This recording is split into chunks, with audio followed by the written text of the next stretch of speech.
Hello,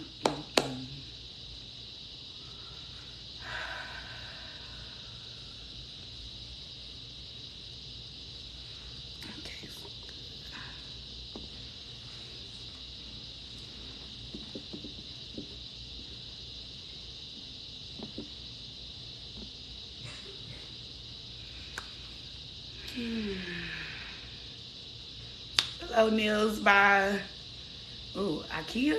Is that what that says? How are you? If you're here, please stay.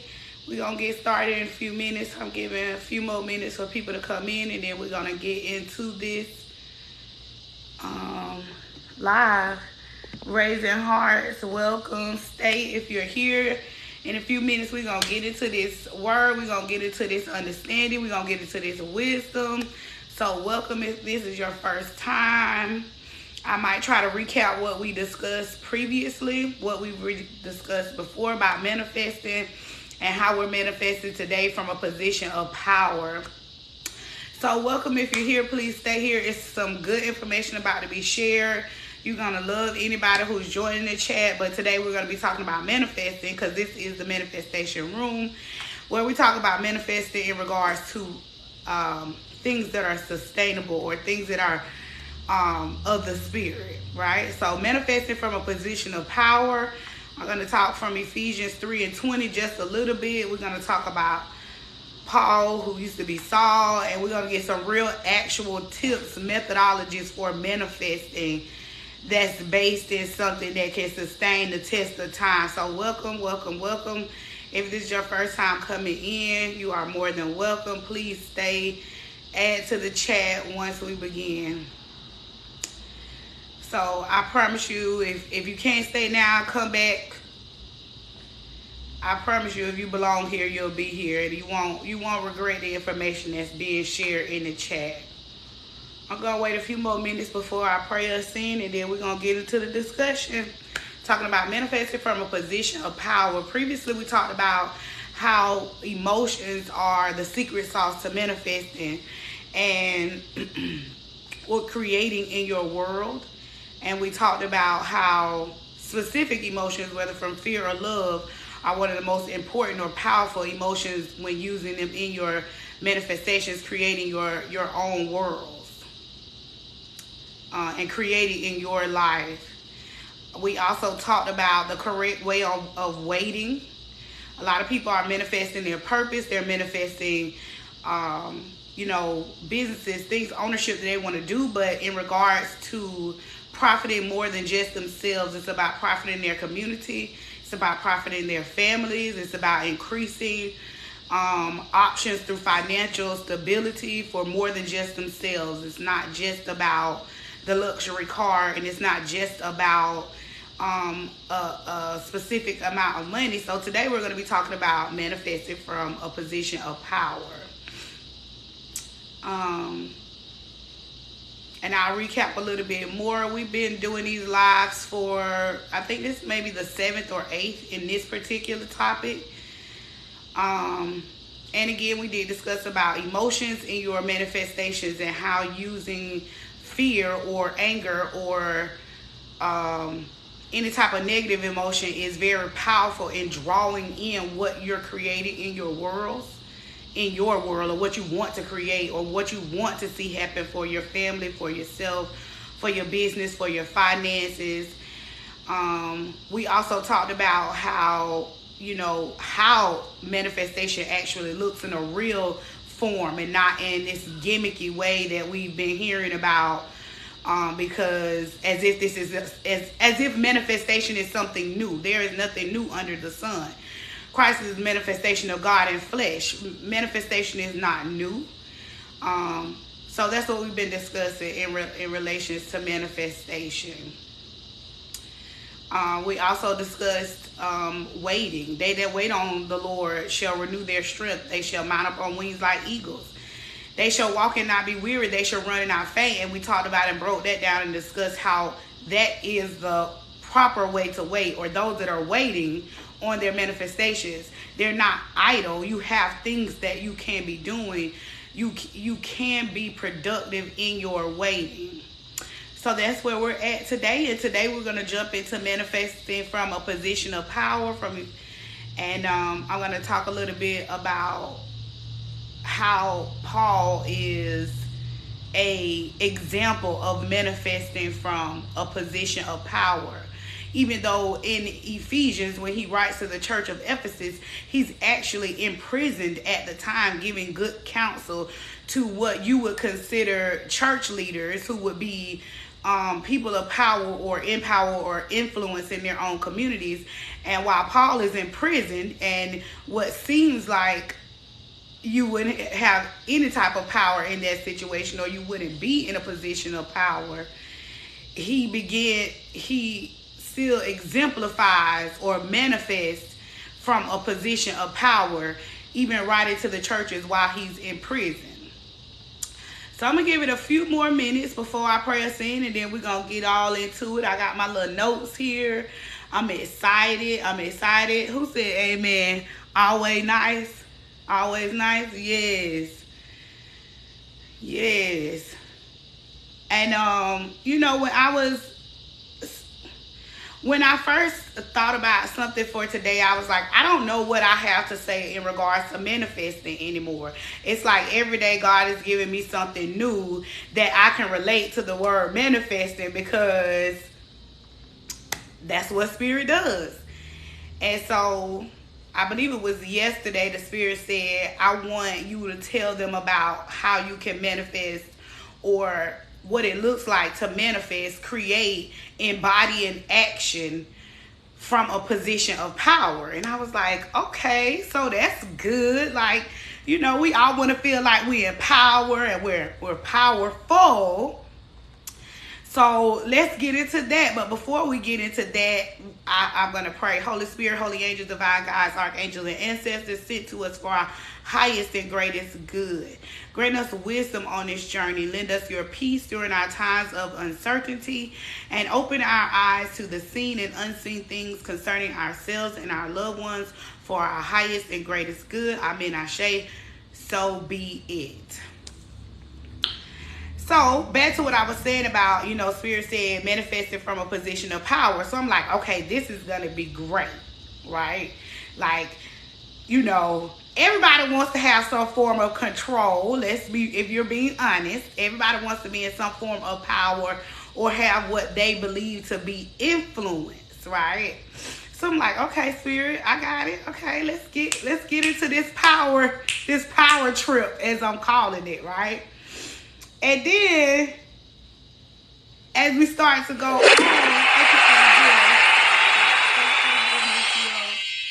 and then as I start to get into it with Spirit and do my study, and I realized, okay, so this doesn't seem like what I thought it was going to be about. But it definitely is. So manifesting from a position of power, and I put up the scripture and I'm going to get into it. Ephesians 3:20 is where I'm going to end it at. But Spirit began to take me to Ephesians. And if you know anything about the book of Ephesians, there are some powerhouse, I should say, scriptures in that book. That's most people, whether they're religious or not, they know something from the book of Ephesians, whether it's honor thy mother and father, or we do not wrestle against flesh and blood, but principalities. They know about this Ephesians 3:20, what I'm about to bring up. And now unto him who is able to do exceedingly and abundantly above. So Ephesians is what I would consider one of those go-to powerhouse books in the Bible. And Spirit said, and it's written by Paul. And so Spirit began to take me through a wall. And if you know anything about theology, and I'm not going to get too deep into theology, then you know that Paul was first Saul before God changed his name. And so even in that, if you understand where Paul came from, before he was Paul, he was Saul, and he was a persecutor of the very people that he's now empowering, that he's now, behold, all things are new. Yes, thank you, Miss Jill. Ephesians is a powerhouse book. It's a lot of verses in there that people can quote because you hear it so much because they impact the spirit. And so, let me slow down. So, I'm saying, okay, about Saul. God started talking to me about Saul, and he was like, manifesting from a position of power. And you're teaching me this through a man in his past. He was the persecutor of the very people that he is actually encouraging, right? And if you know anything, like I said, about theology and history, right? Good evening, I'm here, but I might go silent for a little bit. No problem, Miss Kim. We're going to just sit on here and let the spirit work. I'm also uploading these to YouTube, so if you want to, you can go back and look at it. So back to Saul being a persecutor. And if I'm wrong, you know, somebody can correct me. This is a conversation. It's not just about me talking. And in his past, Saul persecuted. And if you know what persecuted means, he didn't just jail them. He didn't just incarcerate these people. They were killed. He was a killer of the same type of folks that he is now encouraging, empowering, giving knowledge, imparting wisdom to, cheering on in Ephesians. And so I said, okay, God, well, let's get to when we gonna get to the position of power, because I'm ready to be in power. And he says, let me walk you through it. I'm gonna walk you through it, okay? So he says, now of all people who should be ashamed, high king, or should feel some type of way about speaking to these specific people, it should be Saul, or who is now Paul after, his name was changed in the road to Damascus. We all know those stories, right? But if you've ever read any of the Episcopals, I believe that's what it's called, or those books written by Saul, there are 4, I believe, that he writes from a prison cell. They're either Philemon, Ephesians. I don't want to be wrong, but you'll have to look it up for yourself. But I think Galatians is one of them, or Corinthians. I'm not sure what 4 he wrote from the prison cell, but I do believe there are 4. He wrote 4 of major books of the Bible from prison. The man who used to kill Christians. I mean, he was renowned for doing this. That was his claim to fame, that he would go out because he felt like Christians in that day and time were dividing the religion. I'm not going to go all into that, but I'm just trying to give you some backstory about how Saul's past looked before Ephesians, okay? So I said, okay, God, I'm starting to get there with you. Okay, so Paul's not ashamed of his past. He truly believes in the forgiveness and where he is now, in his position, where he is now in life. And then God says, okay, well, let's keep going. Let's keep going. So when God gave me the scripture of Ephesians 3:20, and I'm going to tell you what it says now, and then we're going to break it down a little bit more. Ephesians 3:20 is, now to him who is able to do exceedingly abundantly above all that we ask or think, according to the power that works in us. That's the scripture. And I said, oh yeah, that's good, God, especially for manifestation, because you're able to do. And then as I started to continue to meditate, it was like the 2 words position and power just kept jumping out at me. Okay. So I was like, okay, what's so, like, those are like really English, common words in the English language. And I said, also, God, you got to tie this into manifesting, because this is the manifestation room. So how we going to work this out? So I went and looked. I do what I always do. I research. I like to research. I like to know what's going on. And I like to be, sometimes I say, I just like to be able to have an intelligent conversation about things. So I'm not gonna move fast tonight. It might take me a little while to get there, but stay with me. You're going to be glad you did. So the definition, position, right? The definition, an active placing or arranging such as, okay. So the definition of position, right, that I was able to look up was one of them was a place where someone or something is located or has been put. Okay, this is the position is where something or someone is located and where they were put or have been put. Hey, Miss Lynn, I see you just joined. The second was the location where someone or something has should be. Now this is different from the first, because the first definition or meaning of position was where something has been put. The next was where something should be, the correct place. Okay. And then the next was a situation or set of circumstances, especially one that affects one's power to act. Okay. A situation or a set of circumstances, especially one that affects one's power to act. Okay. And then the next was a person's point of view or attitude towards something. So I said, uh-oh, God, I think I see you putting this thing together, okay? I really feel like you, when I saw that first definition, I pulled it, I said, okay, God, you putting this all together. You putting this all together, okay?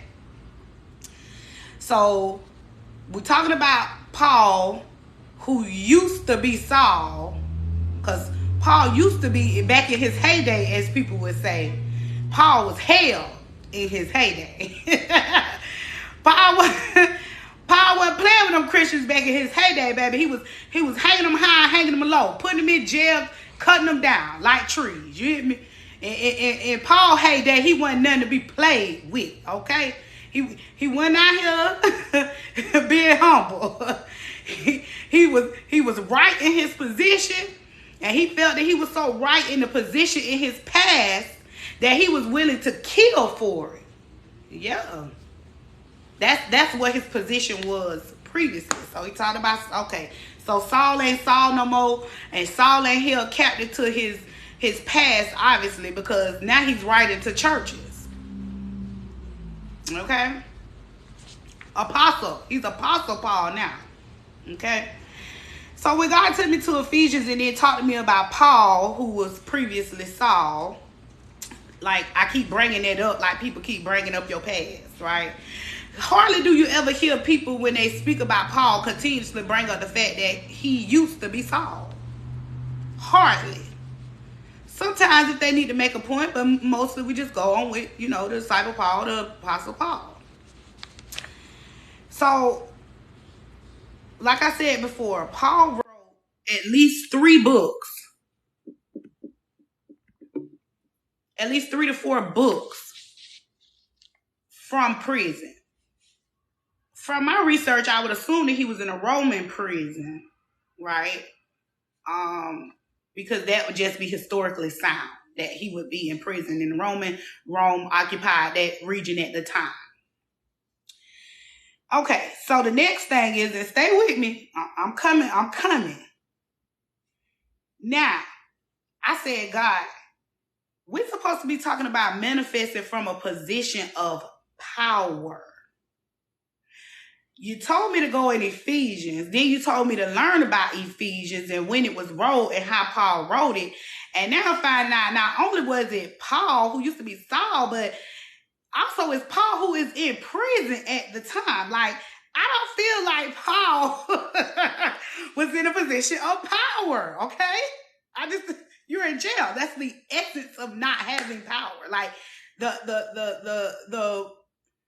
no one would ever say how powerful you are being placed in a prison cell. The point of that is to take all of your autonomy away from you, and someone tells you when to sleep, when to eat, when to go to the bathroom, whatever. You're no longer in control. You no longer have the power to be in control. But that's what Spirit said. Go to Paul. So then I said to myself, okay, well, it appears that Paul has a very different understanding, right, of what power is. It appears to me that Paul has some type of secret understanding of what it means to be in power or have power, because when I go back and read the books that he wrote in prison, it does not feel like he even knows he's in prison. The way that he speaks is eloquent, it's encouraging, it's authoritative. He speaks as if he's in power. He even goes as far as to send someone, who is it? Tiscus or Titius, another disciple or servant of God, on his behalf. He sends someone while he's in prison, but he has enough power and influence there to send someone else on his behalf to the same people that he used to crucify or persecute. So I said, okay, so Paul got a different understanding of what power is, and I need to understand this too, okay? I just need to know, and I need to know now in regards to creating my worlds, okay? So remember we talked about how it's a place where someone is located and has been put, right? It's also where someone should be, or the correct place. So I say that Paul recognizes that the power to create or manifest your world is from within. He is still the Apostle Paul. The reason why I know he knows this, one point I know that he knows this is because it's clear that he knows he's in prison. But even when he discusses about his imprisonment, he says, I, Paul, a prisoner of Christ. He doesn't say a prisoner of whatever the name of the prison is, of Roman occupation. He says, I'm in prison. I know where I am. I know why I'm there. And I also know this is the correct place for me because I'm a prisoner of Christ. Okay, come on, sure. I'm finna get into it, because they're about to get excited about this.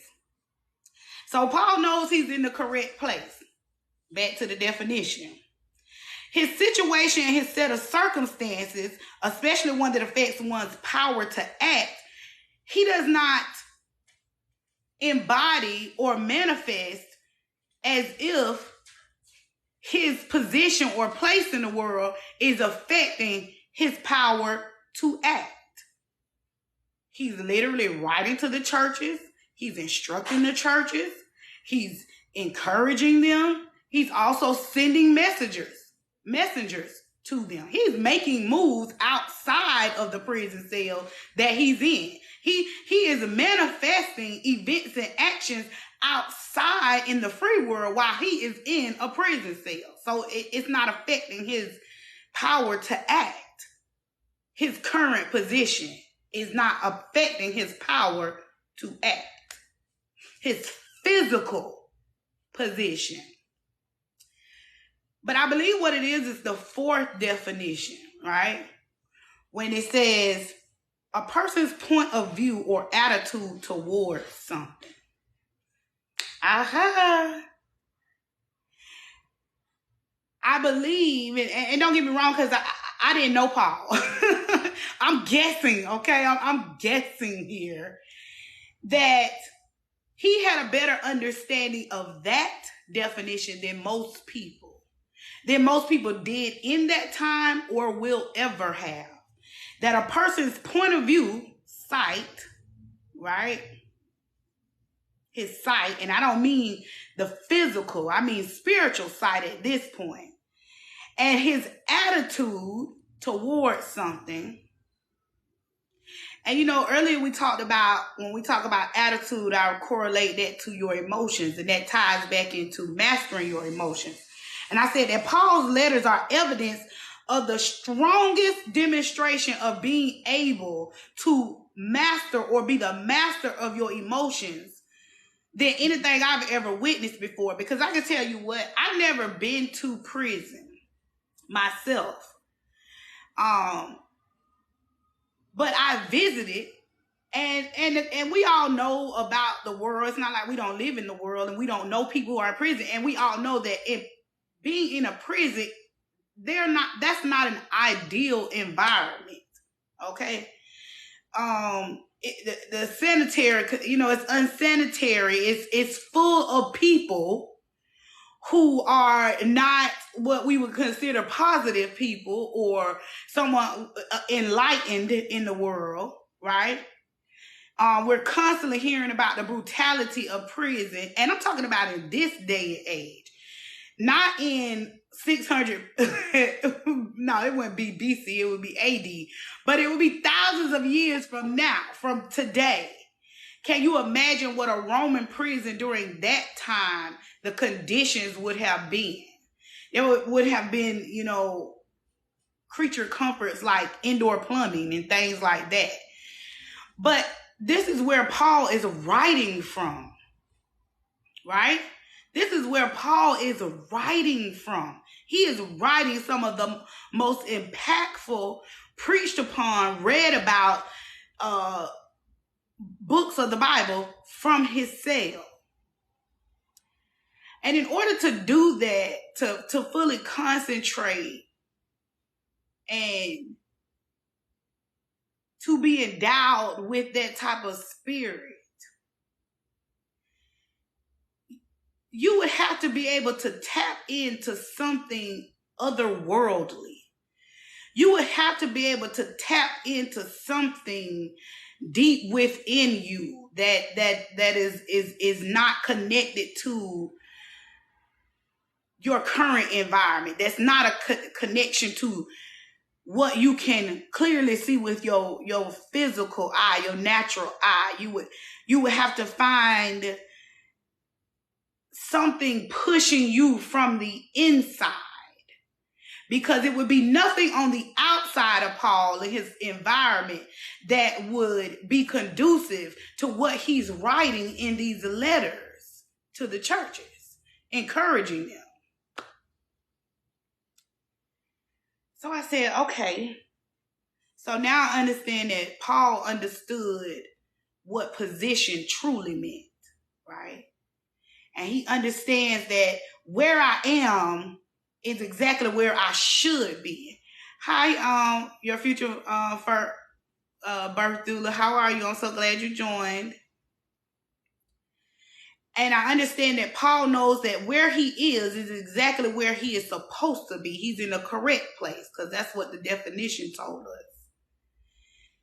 And not only does he understand that, but he also understands that because of what he's figured out that's working within him, his current place does not, in fact, affect his power to act. And the reason I know it doesn't affect his power to act is because I can clearly see that he has a particular viewpoint or attitude towards his position, where he is in life. So I said, okay, it got to be something deeper, and Paul has to understand what's deeper. He goes on and he writes, like I told you, he writes, not only does he write Ephesians, he writes 4 others. He's written more than just these 4, but these 4 I'm talking about because he's in prison doing it. And I want to say it's Philemon and Galatians, Ephesians, and I can't remember the third, but look it up. I mean the 4th. And so even though he's in prison, right, he recognizes that he does still have the power to create these masterpieces. 1st and 2nd Corinthians. Okay, thank you, Miss Lynn. I told you he wrote these books in prison. That he's still the Apostle Paul. He still has the power to create. And he still has the power to manifest his word outside of the prison cells. Enough to where he is in such of a position of power that he has enough influence to cause another, what we would call a servant of God, to go to these places on his behalf and speak to them in person of what he's wanting them to hear. To be like a representative of him from prison.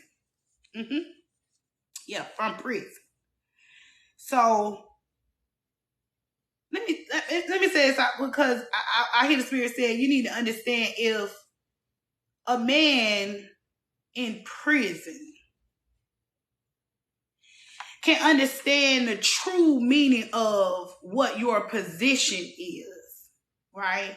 And how where you are in this particular place in your life does not define your position in life.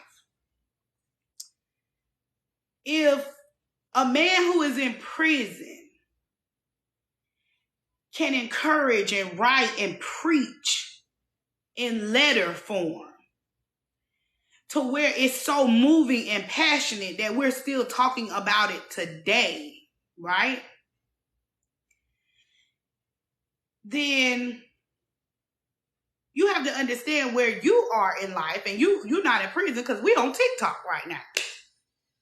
Most of us are not in prison. I know we are. It could feel like we're in prison, but you're not in a Roman prison decades and centuries ago, and there's no internet and no Wi-Fi and no no plumbing, and this man can write the most passionate letters of encouragement to people in power because he has an inner knowing and understanding of who he is called to be, who he was chosen to be, and he is committed to following the spirit that he's aligned with. Because we talk about that a lot, the spirit that you're aligned with.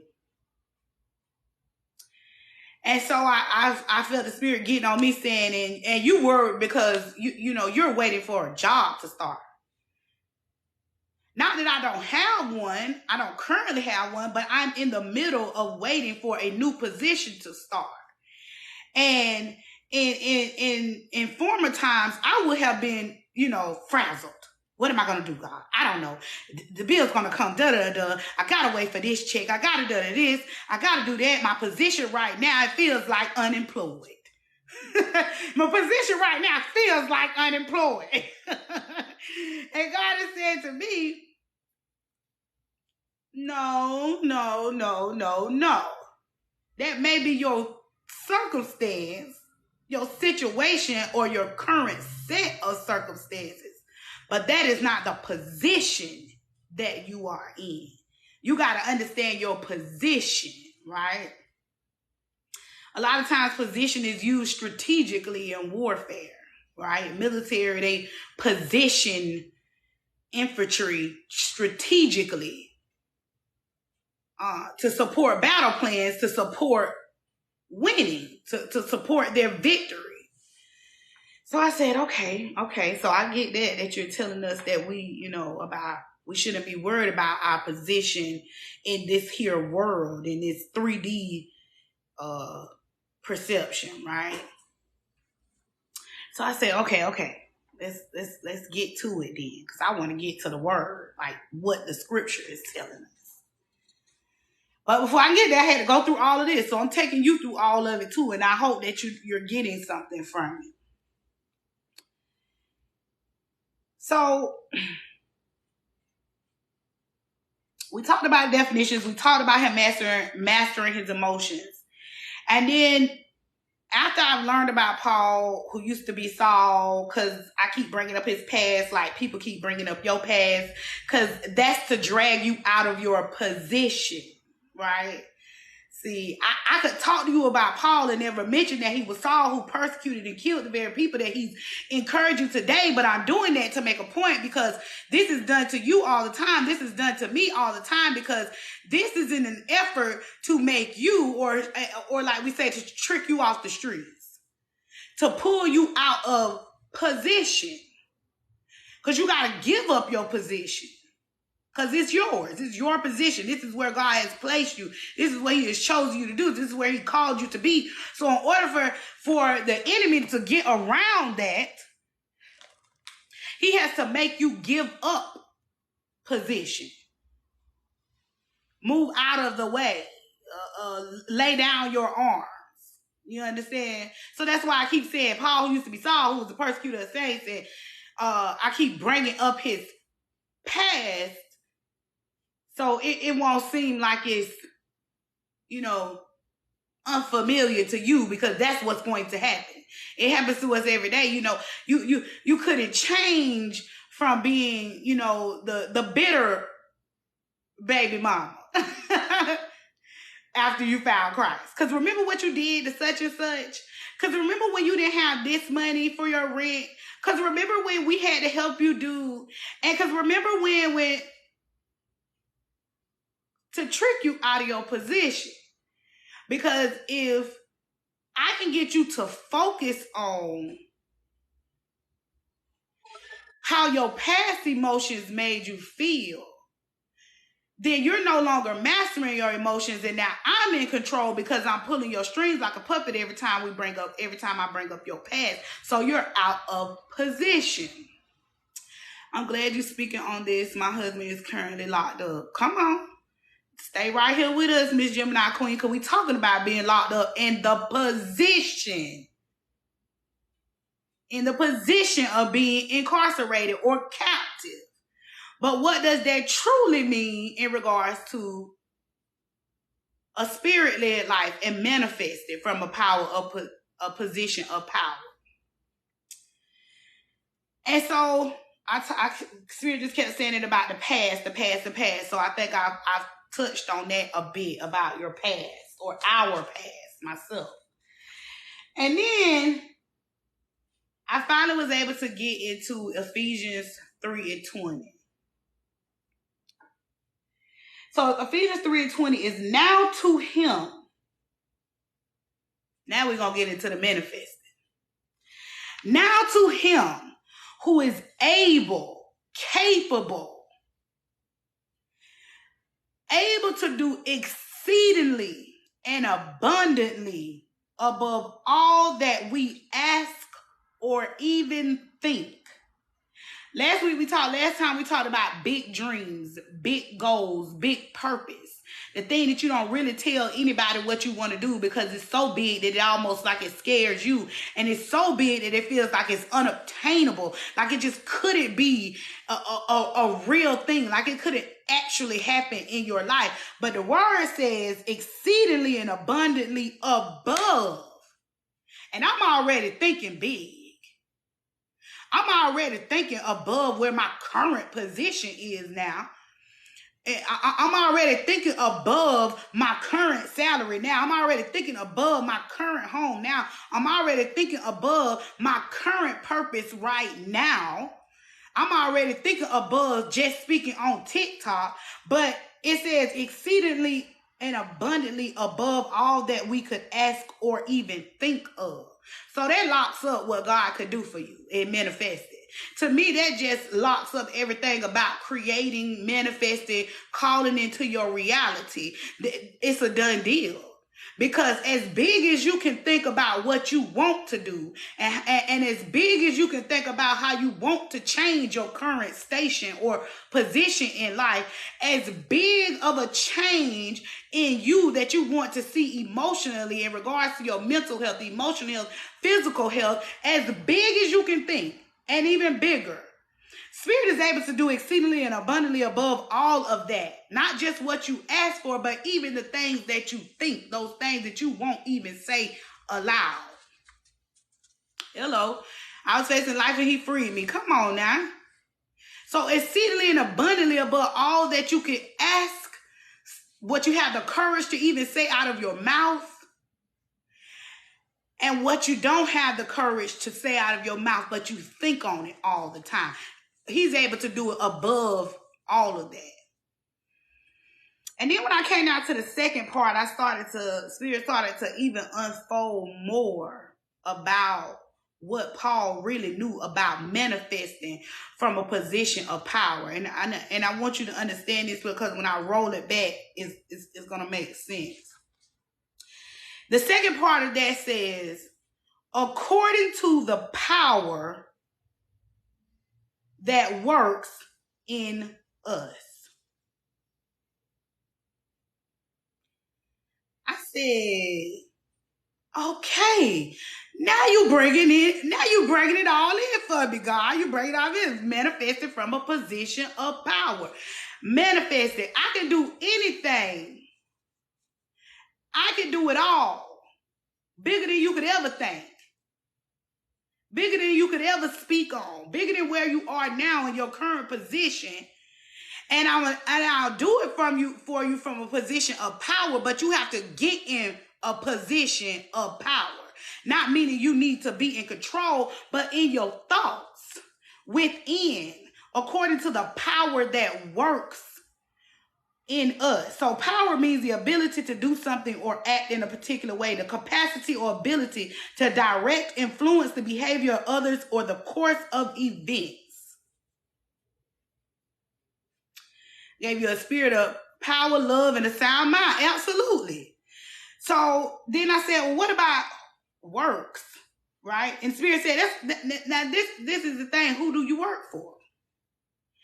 Who are you in alignment with?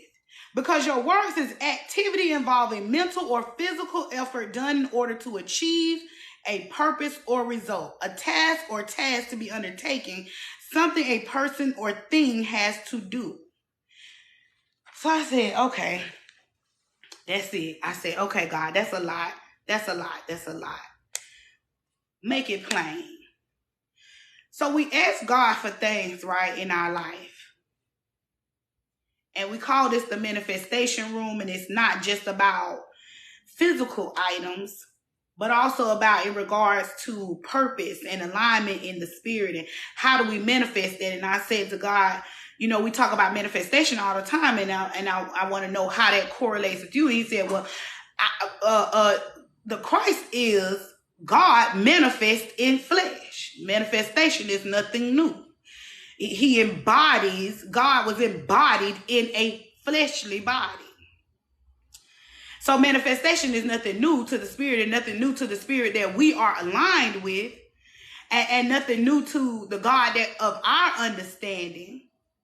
And in regards to you calling in things that you want to create in your world or change in your current reality, you need to be able to do it from a position of power. And that position is not worldly. It's not fleshly. It doesn't relate to your current job. It does not relate to your current financial situation.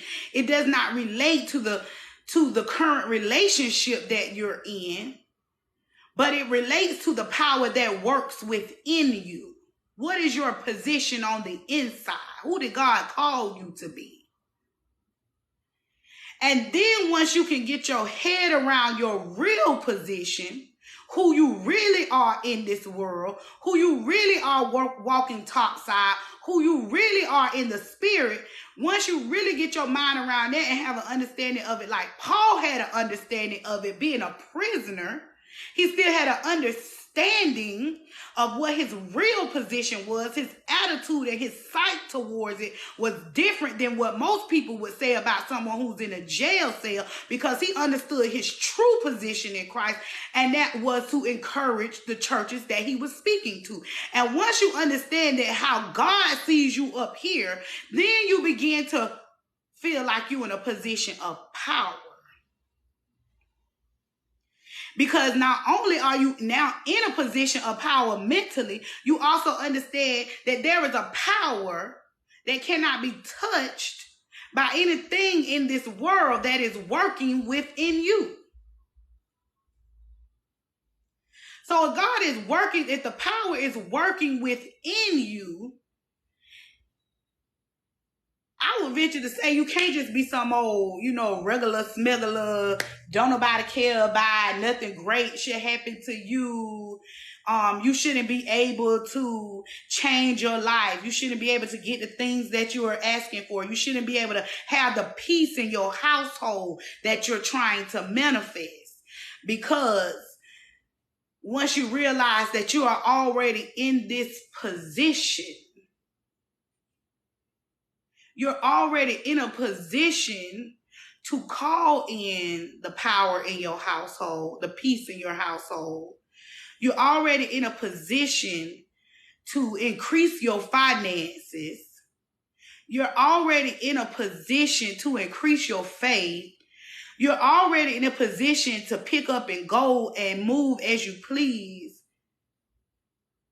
Then you won't have to worry about manifesting from a broken place. You won't be manifesting from a place of lack, because when you attempt to bring something or call something into your reality using an emotion that is associated with fear, because there's only two real emotions, fear and love, and you are trying to manifest, but you are manifesting out of a feeling or emotion of lack, I don't have, or it's not enough, then you can't manifest. You can, but you're not going to want the thing that comes to you. You can only come about everything, like with seeds, like apples only produce apples and oranges only produce oranges. People only produce people. You understand what I'm saying? So your emotion of scarcity and lack, your position, if you're sitting in the position of fear and lack and scarcity and shame and guilt, that is what you will manifest.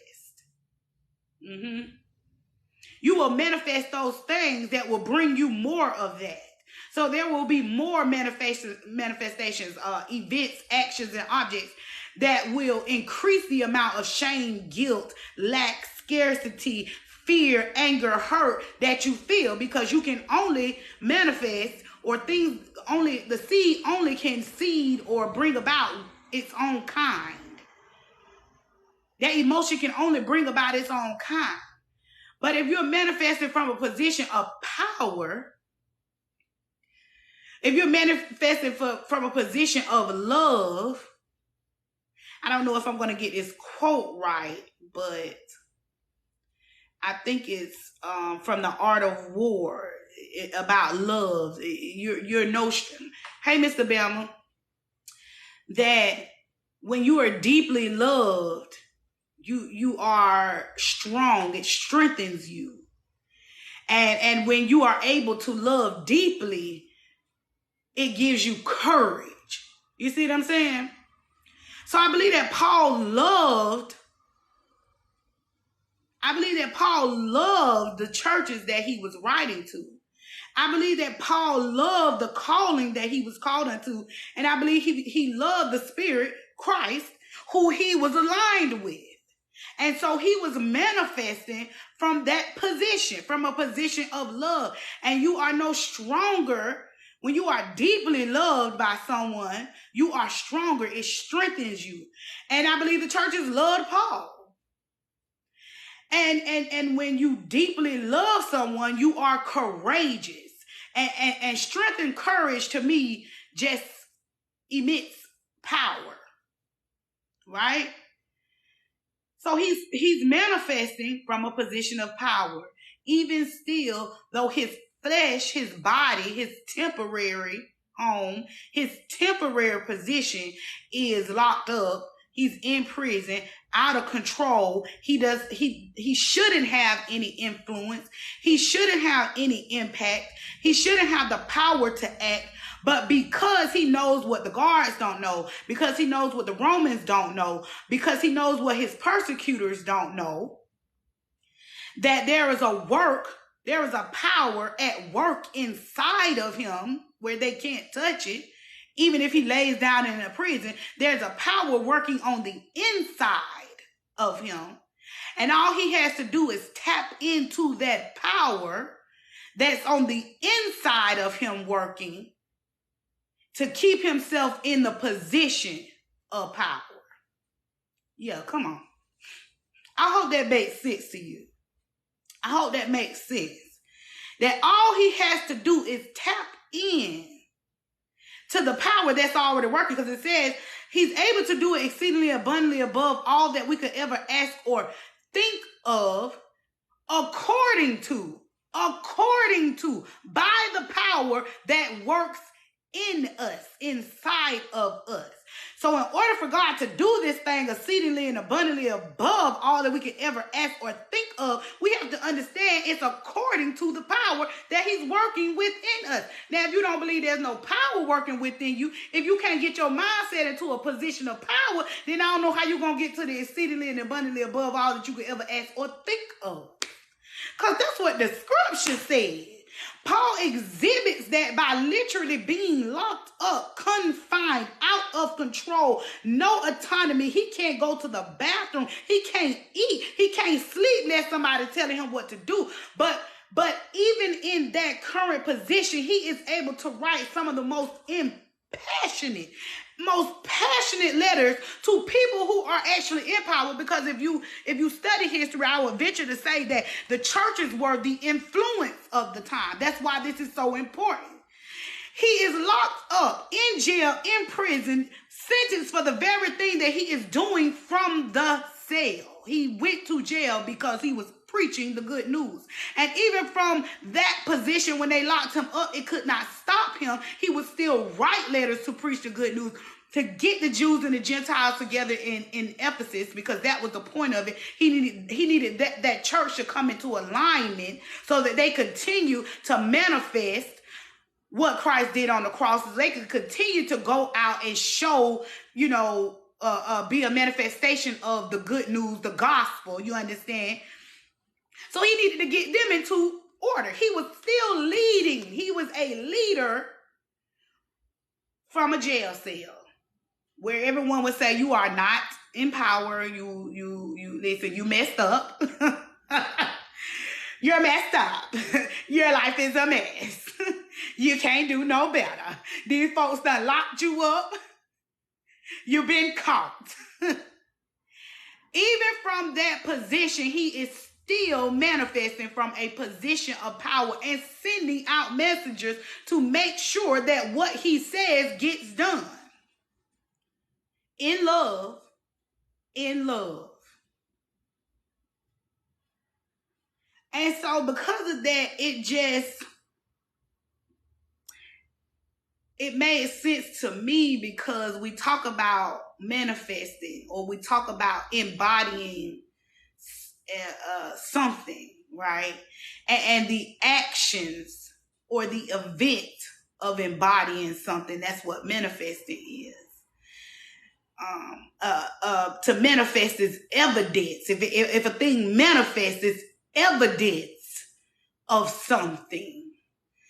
Our evidence is of the spirit that we are aligned with the purpose that we are called to complete in the earth. The same purpose that Paul, who used to be Saul, who used to be the persecutor of the very same people, that he was getting in alignment and telling them to no, Jews and Gentiles, I need y'all to come together and love each other. The same person who was killing y'all is now telling you, no, but I need you to have mercy and grace in your heart, because see, now I have a good understanding of this thing.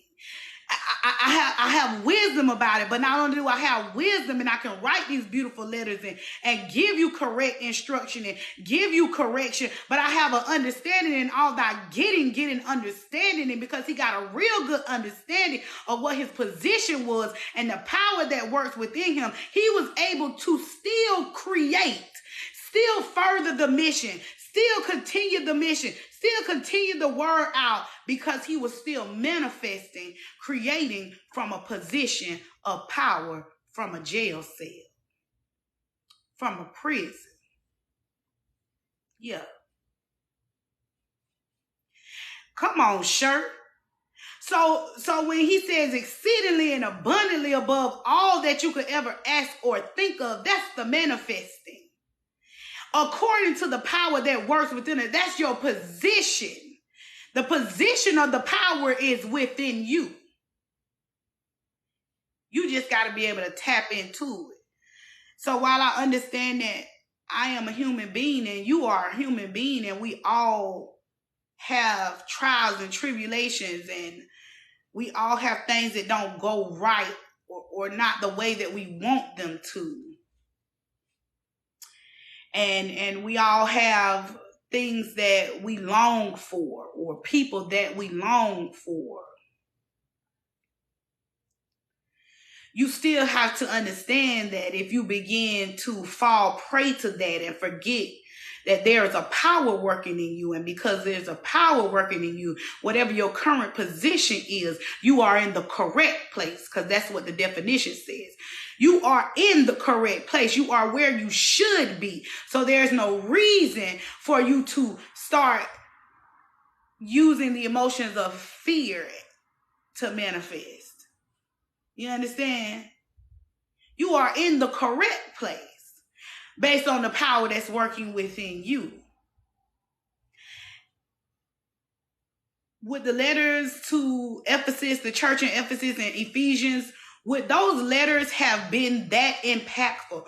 Would they have included multiple powerhouse scriptures that we see still being used today? This man has been dead thousands of years, but we still use multiple scriptures, verse upon verse, precipice upon today. Would they have been as passionate if Paul was free?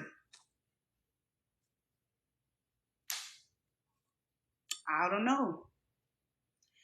Maybe they, what do people say? Maybe they hit the way they hit because he knew that he had to give it his all. Because I'm in prison. You understand? I don't know what these people gonna do, truth be told. I don't even care what these people gonna do. But I know I got to get this message out. I know I got to get this manifestation out. I got to get it to the people. And because the people need it, because this is the gift that the Spirit gave to me for the profit of us all. So let me give it all I have in this moment. And listen, if you go through Ephesians, I don't care what you believe in. If you read Ephesians and something don't hit, go back and read it again. Because Paul giving them everything he got. I mean, he talk about marriage. He talk about children and parents. He talk about spiritual warfare. Listen, Ephesians and them other books written from the prison, they hit from a position of power.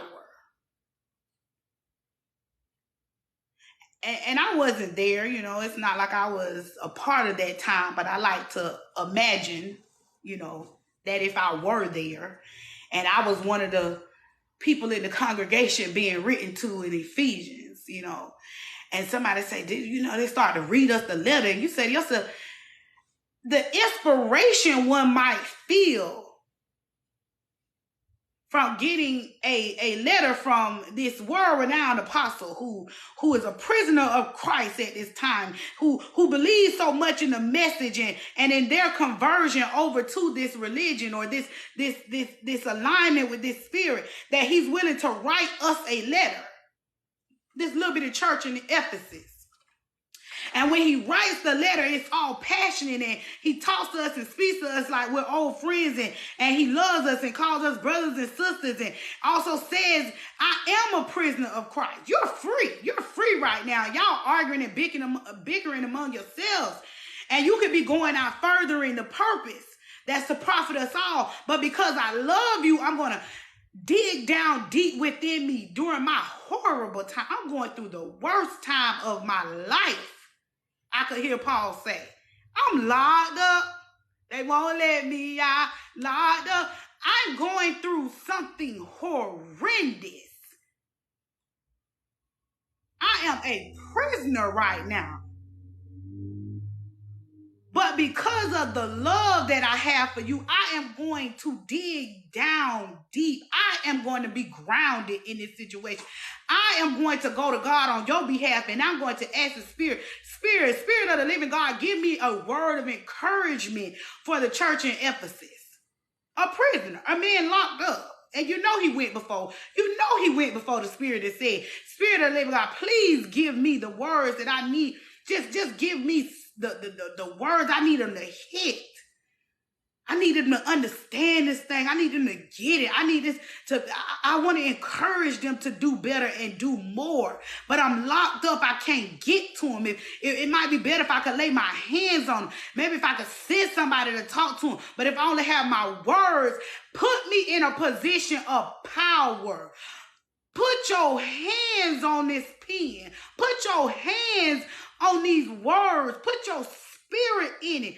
Put your power in it so that they can understand this is a serious matter and how important it is even to a man that's locked up in prison. It's more important. I could be thinking about my defense. I could be thinking about my escape.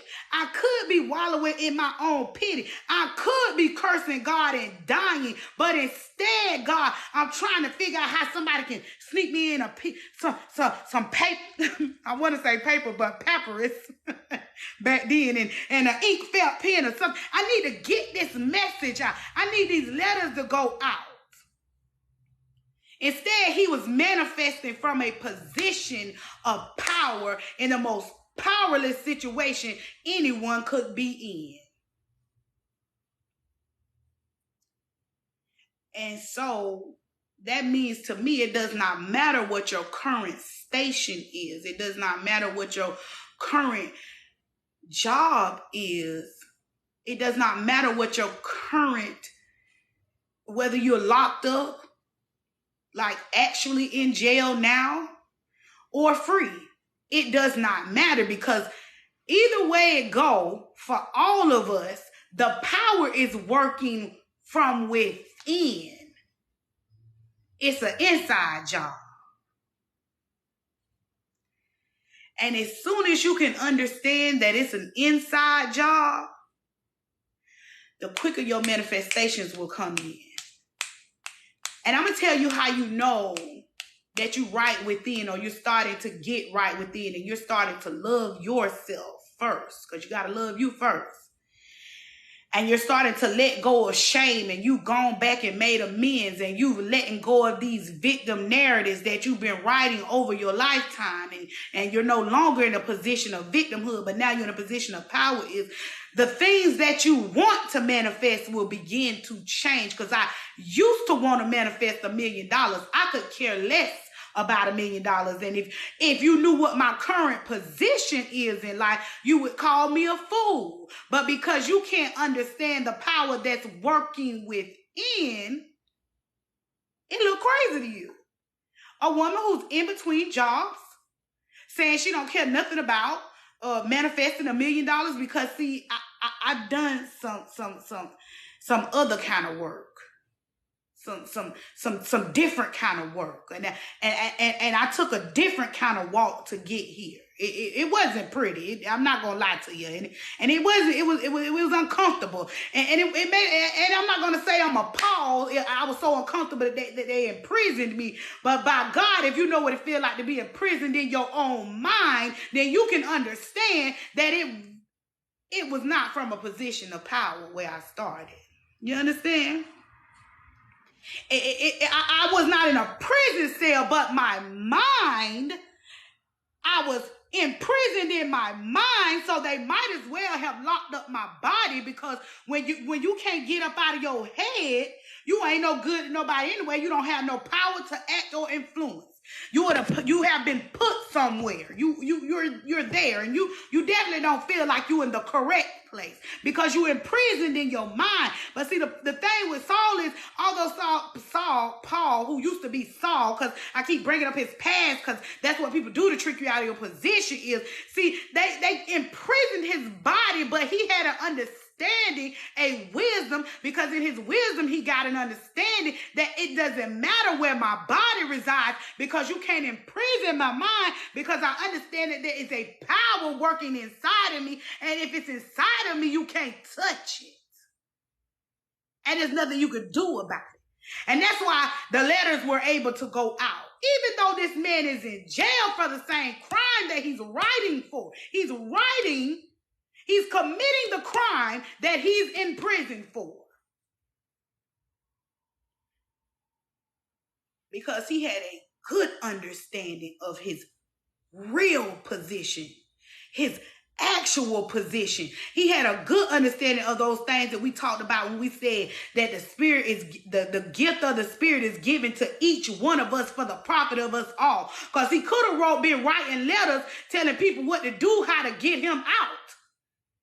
He could have used all that brain power, all that passion, all that knowledge, all that wisdom and understanding that he had, because remember, he used to be Saul, who was the persecutor of the very people that he's writing to. So he has a good understanding of workings of the law that he's currently being oppressed by, but he does not think about it.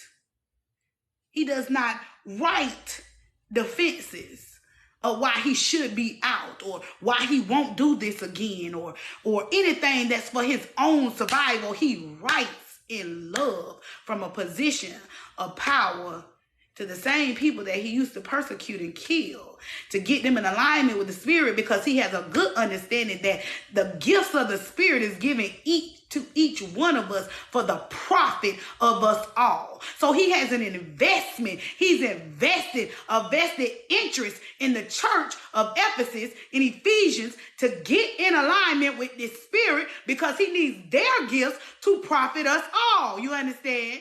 He has a good understanding of what his position is in this world. He has a good understanding of what his position is in leadership. He writes to multiple churches, multiple leaders, multiple churches. You understand? While in prison. Because he has a good understanding of what his position is. And when we get a good understanding, not just wisdom, not the knowledge of it, but a good understanding. When you got a good understanding, let me tell you something. When you was little and used to get whoopings, right? Or maybe I'm the only person, I don't know, get it. Like your mama would tell you something, or your daddy would tell you something, and you knew what they was telling you, right? I get it. I have the knowledge of it. So you've imparted the wisdom of why you don't want me to touch that anymore. Since we talk about stove, right? Don't touch the stove, it's hot. Okay, now I got knowledge of it. Don't touch the stove, it is hot. But when I was little, I used to suck my two fingers, these two fingers. And my mama was cooking or whatever, and they tell this story all the time. Thank you, Holy Spirit, for bringing this back to me. Okay? I used to suck these two fingers so bad, my mama and them tried everything they could try to get me to stop sucking my fingers. Vinegar, hot sauce, tape, gloves, everything they could think of. And one day my mama said she was cooking. She turned her back so quick she didn't even think about it. And I stuck those same two fingers on the stove. The fingers that they had put hot sauce on, salt and pepper on. Anything they could think of that would deter me from sucking those fingers. But when I burned them on the stove, I had a good understanding of two things. My mama said I turned around to her and showed her my fingers and said, hot. I had a good understanding. That understanding was deep down inside of me. It was embedded in me. Now it was a part of me. It was so much a part of me is that I didn't never touch the stove again, and I never sucked these two fingers again, because my understanding was that these fingers got burned. They could possibly still be on fire, and I'm not getting burned again. A good understanding, an understanding so deep down within me that it broke a habit. Oh, come on, Spirit. The understanding was so good that I was able to, it broke a habit that nobody else could break, because that understanding was deep down in the inside of me now. And when you get a good understanding, that's going to happen to you as well. And it ain't going to be about sucking on no fingers. It's going to be about the people you talk to. Yeah. It's going to be about the place that you know that you don't want to be in, but you can't get up and go for some reason, because you are held prisoner in your mind to this place. But when you get a good understanding of that very thing is hurting you, it's hot, and you don't want to get burned again, it's going to break the habit for you. And then you'll be able to move into a position of power. See, you can earn a natural position. You can work somewhere and get to a certain level. But this type of position that we talking about, you can't do that. It's no way to earn it. You understand? It's an understanding. You have to understand that this power is working within you, and it was given to you by grace. It was given to you by love and mercy, and you did nothing to deserve it, but you got it anyway. And if you can understand that someone gave you their life, or they gave you the most precious item that they could buy, the most everything in their bank account, let's say, everything that they own, their most valued possession, they treasures, they just gave it to you because they love you, and not because of anything that you actually did for them. And if that was a man that you were in love with, or if that was a woman that you were in love with, nobody couldn't tell you nothing about y'all relationship. Nobody couldn't tell you that man ain't in love with you. Nobody couldn't tell you that man won't do everything from you, and you walk around different, and you shine and you glowing a little different, because they can't tell you about how this man feel about you, because you seen all that he's done for you. So you understand you in a position of power in his life. You understand? Come on, spirit. Nobody couldn't tell you anything. You be puffed up, your chest out. Girl, my man loved me. Let me tell you what he did. Girl, he gave me everything out of his pockets. Girl, he opened it up for me every time. Whatever you would say, I'm in a position of power in this relationship. Well, that's the same thing that's happening here in this context, in the spirit that we are aligned with. The God of our understanding is saying, you are in a position of power. You did nothing. You got me wrapped around your finger, and you did absolutely nothing for it. You just were you. You just got born. And I love everything about you. That's how that's how you want your boyfriend or your husband or your wife to talk to you. And I just love everything about you. So I'm going to give you all I got. I'm going to give you the best of me. You feel me? Can you imagine how that would make you feel? You walk different into work. You have different conversations with your homegirls if you had that.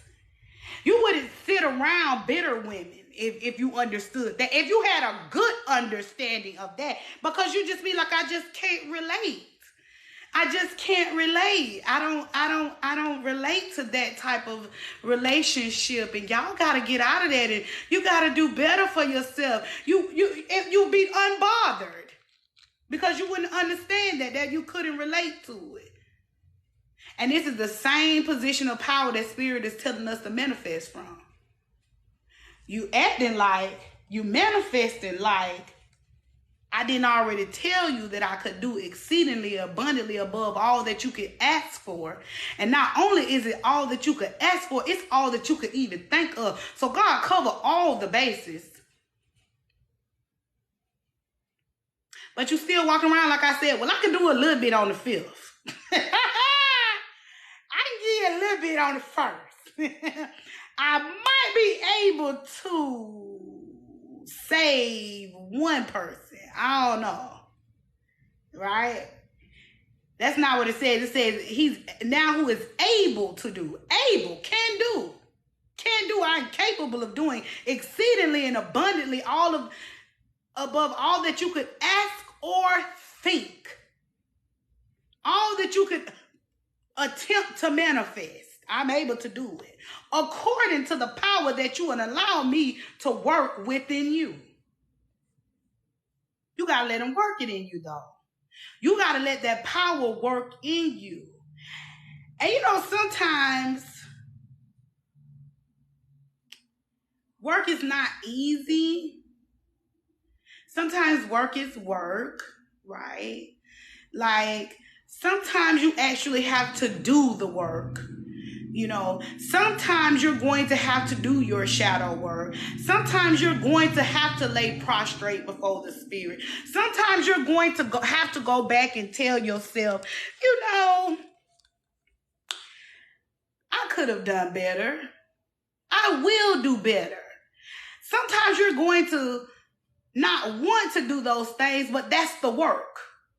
And because you have the power to do it, you can actually turn back the hands of time. I literally turned back the hands of time within my body and my spirit this week because I was willing to accept that a narrative that I had written for over a decade was not true. I was simply wrong. Did it feel good? No. Was I dying from it? No, absolutely not.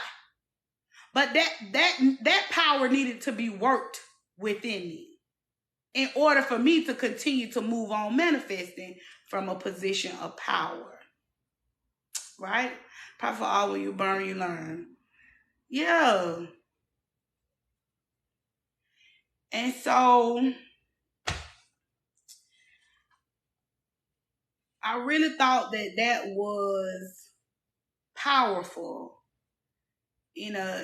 Kind of wrapping this thing up from all that we've been talking about manifesting and what manifestations really are and what they mean to us. Because like I said, once you allow this power, this wonder working power, as the old folks would say, begin to work in you, you're also going to realize those things that you started off manifesting at the beginning of this are not the same things that you want now, because you understand that there is a bigger purpose, and there is more at stake than the car that you drive, and there is more at stake than the amount of money in your bank account, and there is more at stake than you manifesting a soulmate. There is more at stake.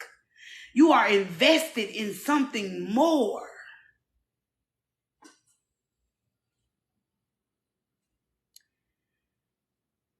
And because you're invested in something more, you're beginning to embody. You're beginning to embody. Souls are on the line. Exactly. Those manifestations, like Christ embodied God in the flesh, was spirit made flesh. That type of manifesting. Miracle manifesting. Writing from prison with such stamina and constitution that you would think he was writing from behind a palace wall. You would think that he was in some type of political or government position where he could actually call the shots, and that type of manifesting.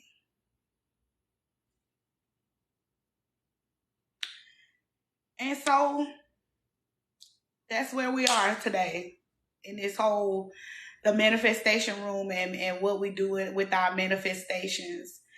And God said that you need to manifest from a position of power.